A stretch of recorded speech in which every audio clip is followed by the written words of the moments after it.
Creating a proper balance for your audio is extremely important. You have all these different tracks on the mixer, but what should you set them at if you're making a YouTube video?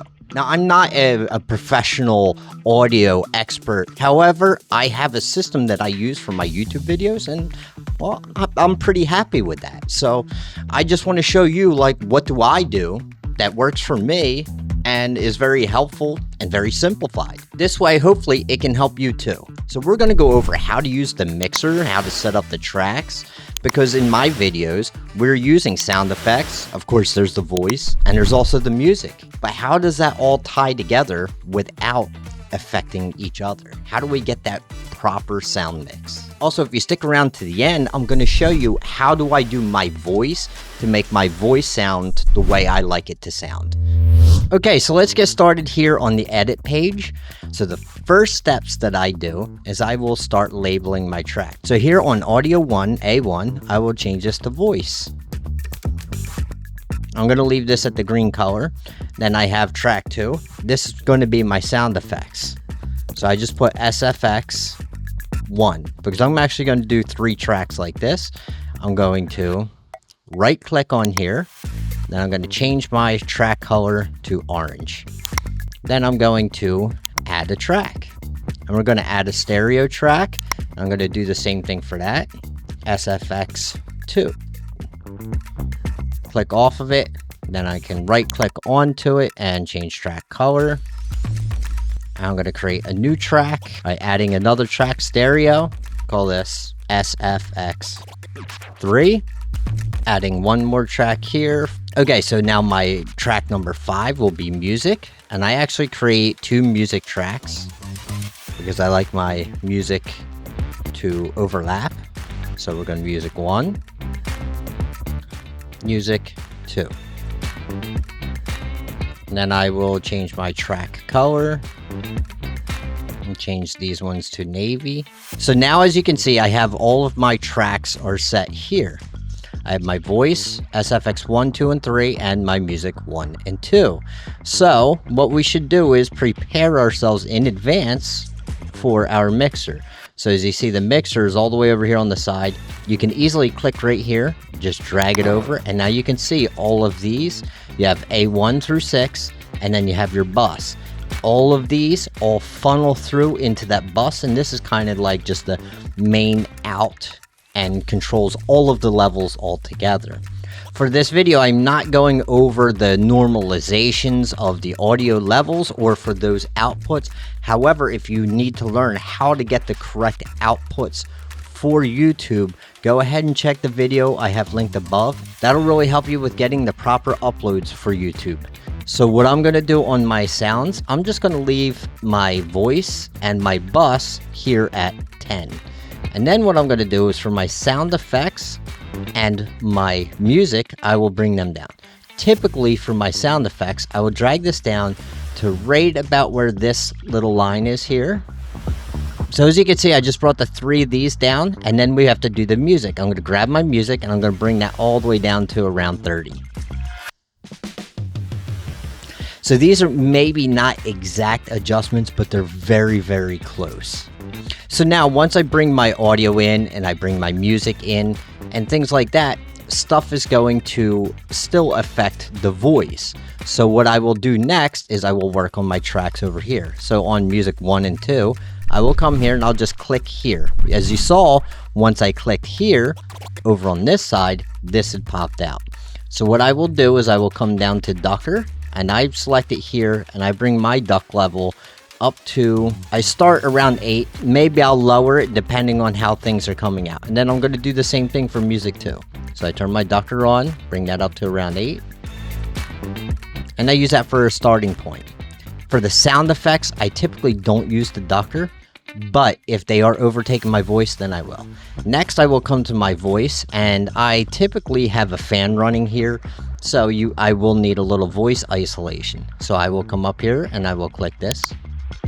and typically bring this down to around 40-ish, and then I will adjust it from there. I don't want it up too high, but yes, I will just use it right around there. I just want to show you real quick. Let me hop over into a previous project so you can see. This is the way it looks when I have all of this and I have my mixer. As you can see, for this one, for the sound effects, I had brought these up to around here, and I have my music is actually just a little bit above 30. So that is where I ended up on my last video, and quite possible to end up on this one as well. That is the most of the settings there. However, I want to go over a few other things for people had some questions. Let me get my headphones on. It's so hot right now, so I wasn't wearing the headphones, but for this, I need them.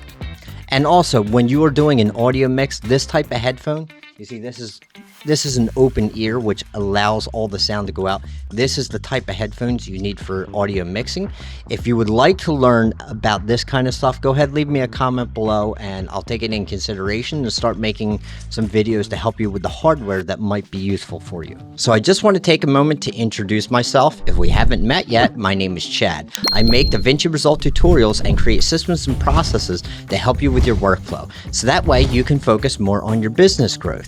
And I try to structure these to focus mostly onto YouTube videos, which can really help you grow your channel. If you are finding this content is helpful and you would like to be helpful to my channel, if you could please just give me a thumbs up and subscribe, I'd really appreciate it.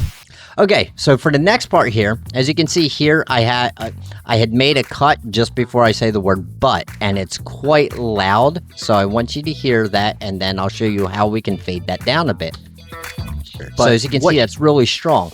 So what we can do is we can come up over here to the left where it says effects, click on that, bring our effects down. Then we have audio transitions, and as you can see, we have a crossfade for -3 decibels, +3, or 0. So let me just grab that -3, and I'm just going to bring that right here onto there, and I'm going to bring this down just to cut that kind of like in half, as you can see, and let's see how that sounds now. Mixer, but what should you set them? Maybe that was just a bit too much, so I'm going to bring that a little bit further over. Mixer, but what should you set? So now that sounded a little bit better. Try one more. But what should you set them at? So that does sound a little better.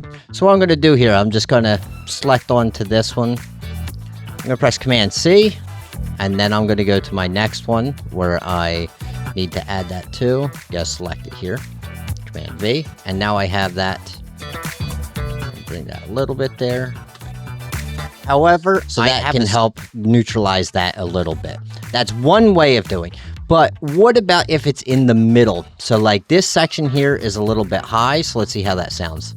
Audio expert, you know, it pops up a little bit. It's not too much, but for you, maybe you have something in the middle. Instead of going through and, you know, having to cut your thing here and come over and cut here and dragging this down,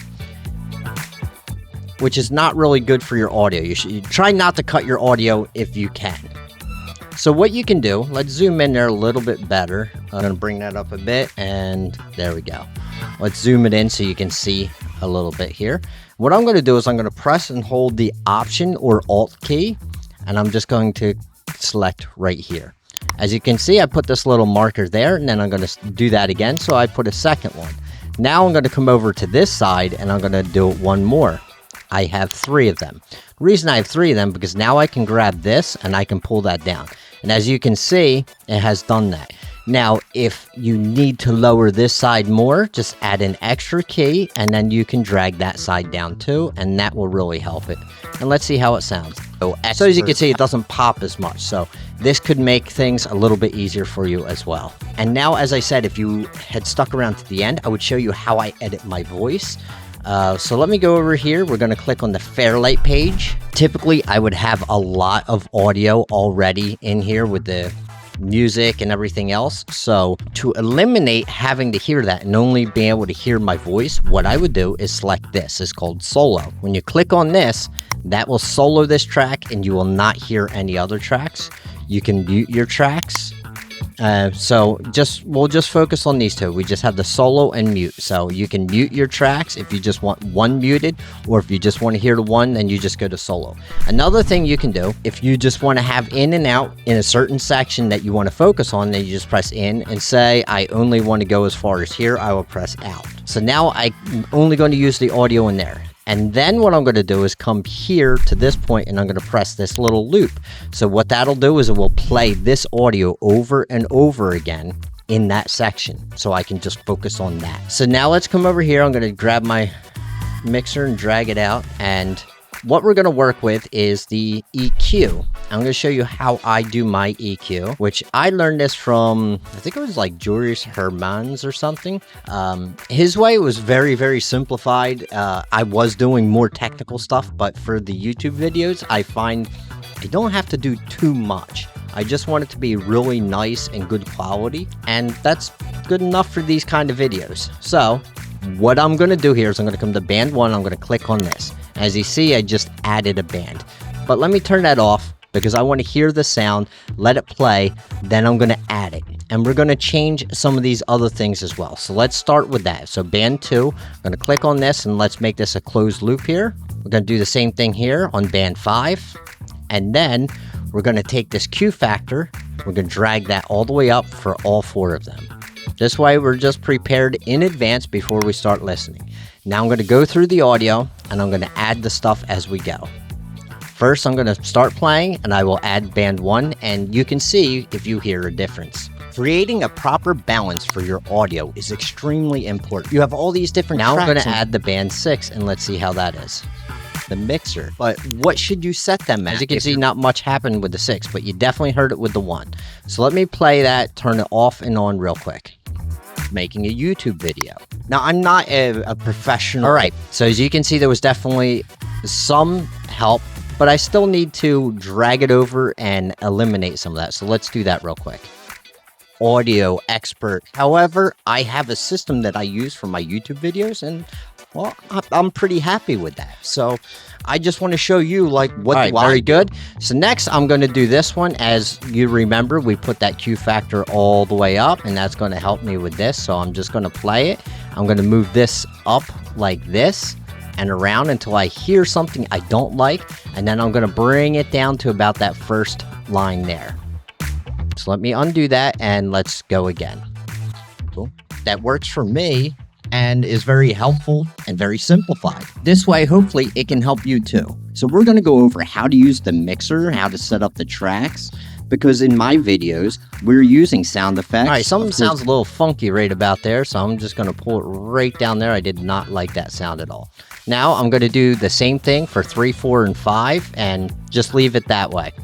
So there's the voice, and there's also the music. But how does that all tie together without affecting each other? Creating a proper balance for your audio is extremely important. You have all these different tracks on the mixer, but what should you set them at if you're making a YouTube video? Now, I'm not a professional audio expert. However, I have a system that I use for my YouTube videos, and well, I'm pretty happy with that. So I just want to show you like what do I do that works for me and is very helpful. And okay, now I'm going to pull this band 6 over. This way, hopefully, it can help you too. So we're going to go over how to use the mixer, how to set up the tracks, because so that is how I do my audio. I just want to say, I really hope that this video was helpful to you. If you have any questions about anything, just go ahead, drop a comment below, and I will try to get back to you as quickly as I can. And if you take a look at one of these videos, they could be very helpful to you in learning DaVinci Resolve.